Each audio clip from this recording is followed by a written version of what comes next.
All right, guys, welcome back to the channel. As always, thank you so much for taking time out of your day to check the videos out. I really do appreciate it. We have a very unexpected, but also very interesting story that we're going to be covering in this video today. We're talking once again about Days Gone, and I know what some of you are thinking. What are we doing talking about Days Gone at the beginning of 2022? We know that it's not getting a sequel, at least not anytime soon. We also know that Sony Bend is currently working on a AAA new IP.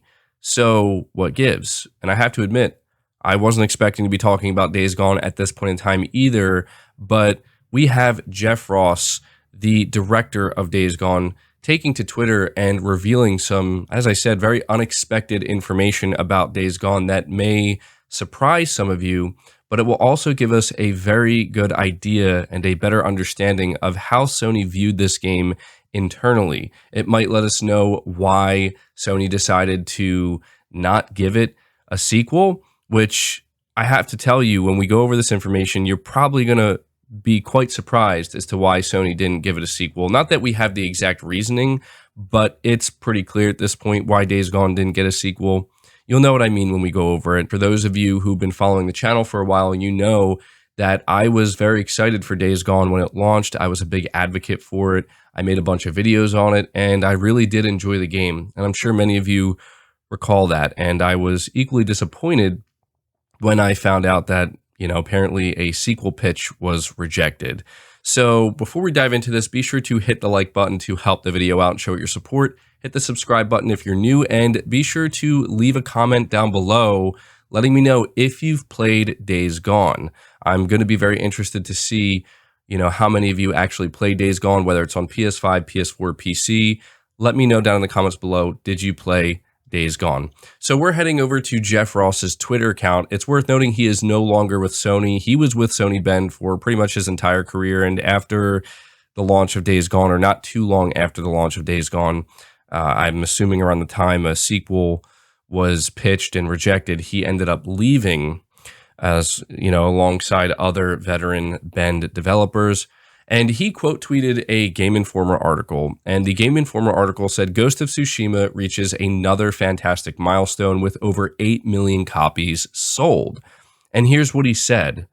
Jeff Ross says, at the time I left Sony, Days Gone had been out for a year and a half and a month and sold over 8 million copies. It's since gone on to sell more, and then 1 million plus on Steam. Local studio management always made us feel like it was a big disappointment. Hashtag Days Gone, hashtag PlayStation. Now, this tweet kind of blew up, okay? Currently, it's been out for less than 24 hours, and it already has over 20,000 likes, which is insane because I saw this and I was like, yeah, this is relevant to me. I love Days Gone, really enjoyed that game.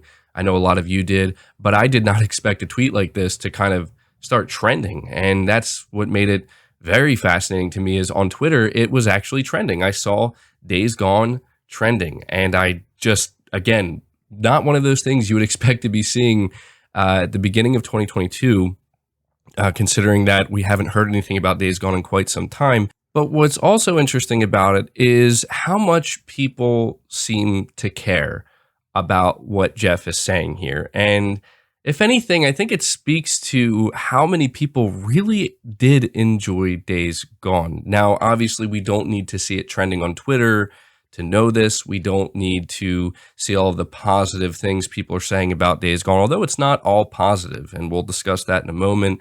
But look at what Jeff is actually revealing here. He's letting us know that Days Gone sold, around 9 to 10 million copies in total, which is crazy. That is a staggering amount.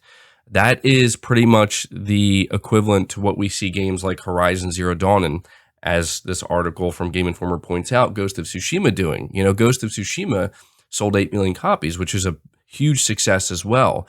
But the point is, Days Gone is right up there with these big titles that Sony very clearly believes in and prioritizes and looks at as just integral titles and, marquee titles that they want to continue to create sequels for and just kind of build a franchise around.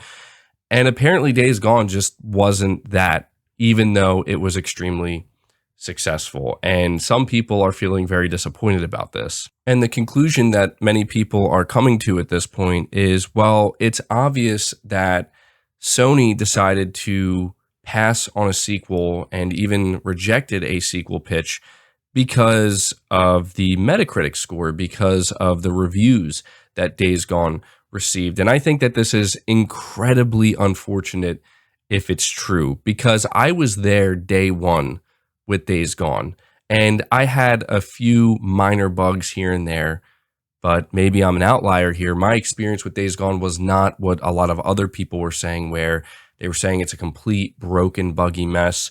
I'm not exaggerating when I say that that just wasn't my experience. That doesn't mean I don't believe what people were saying, because when enough people say it, then clearly there's something going on there, right? Clearly Days Gone came in hot. But when I go over to Metacritic, with 109 critic reviews, Days Gone is sitting at a 71 Metascore. Now, that's not ideal. That's not horrible, right? It's not ideal, but it's not horrible. But I would, say that that's probably not where Sony wants a big first-party title of theirs to be sitting. I'd say at the very least, they want it to be at like a 78, maybe an 80. But if you look at the user score, okay, and this is interesting to me, has over 9,400 ratings, sitting at an 8.4. Now, I remember covering Days Gone when it first launched, and yeah, there were some valid criticisms for sure. Some people didn't like the pacing of the game. As we said, it was buggy for some people, and it came in hot. And some people just thought that the gameplay, was not as fleshed out or as refined as it should have been. It wasn't a perfect game, and I made that clear when I covered it. But one of the things I also did cover when we talked about Days Gone, because I remember making this video and I remember a lot of people agreed with me, I pointed out some of the reviews from these bigger outlets where their input and their review scores hold more weight on Metacritic. And I pointed out that some of their criticisms just seemed kind of ridiculous. They were focused on other areas that didn't really reflect the quality of the game itself. It was more in line with other things that we prefer not to talk about when it comes to video games, right? And a lot of people, thanked me for making that video and appreciated that video because they saw this as well. And it's really depressing to me to think that that actually had an influence on Sony's decision to pass on a sequel to Days Gone. I think it's pretty insane that when you look at what Jeff Ross is saying here, the game's selling 9 to 10 million units, it objectively being successful. The fact that Sony decided to not make a sequel is insane for multiple reasons.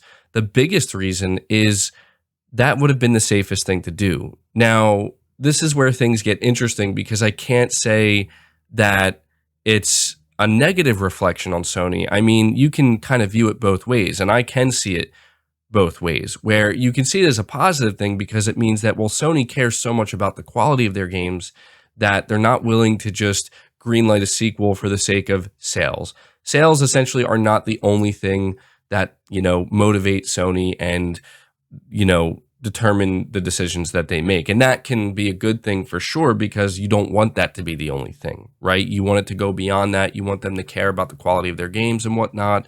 But at the same time, it can be viewed as a very negative thing, because we're talking about Metacritic, we're talking about reviews. Again, we're talking about review outlets that I just highlighted that were docking points for some of the most ridiculous reasons you could imagine. And that's where this veers into very concerning territory.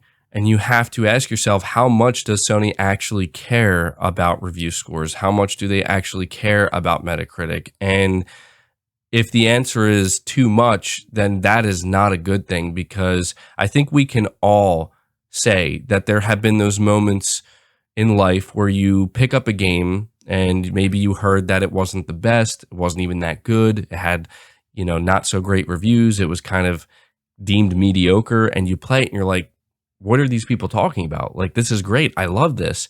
I feel like it doesn't even just have to pertain to video games. We've all had those experiences and those moments. And that just goes to show that, critical reception is not everything. And it certainly shouldn't be the priority. I do think that it's important to an extent, right?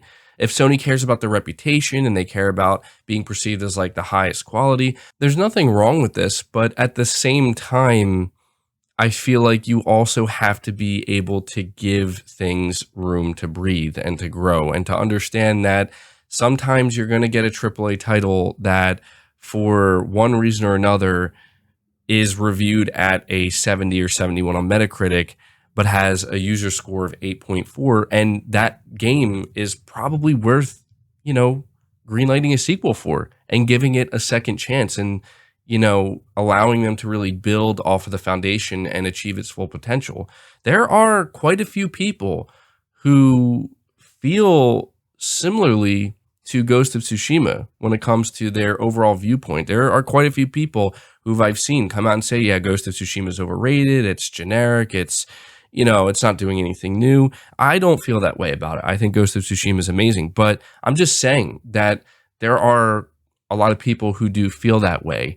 And if you look at the user score of Days Gone and you look at the user score of Ghost of Tsushima, they have something in common. They're both in the green. They're both positive. Now, I'm pretty sure Ghost of Tsushima is a little bit higher, but when you look at the Metacritic score, there is a difference.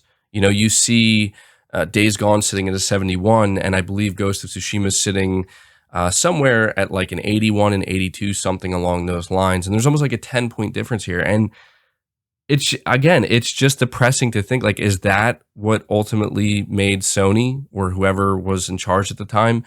It made them say, you know what, that 10-point difference is what makes the difference in terms of whether or not we're going to greenlight a sequel. So look, it's not necessarily that I think Sony is avoiding risks, and I feel like I have to say that because some people might perceive it as that. I think it's actually the opposite. If you think about it, the safest thing for Sony to do would have been to immediately greenlight a sequel to Days Gone, seeing how well it sold, because the sequel would have been a guaranteed success. But they didn't do that. Instead, if you look at where we are now, they actually greenlit a brand new IP once again for Sony Bend. So they have to start from scratch again. That is like the most risky thing you could do. But, I just think that with this entire situation, it gives us some, pretty good insight into what's going on there over at Sony and maybe why Days Gone didn't get greenlit. Be sure to leave your thoughts down in the comments below. Again, leave the video a like, subscribe if you're new, hit the bell notification icon, and feel free to share this video out on top of all that. But until next time, guys, take care.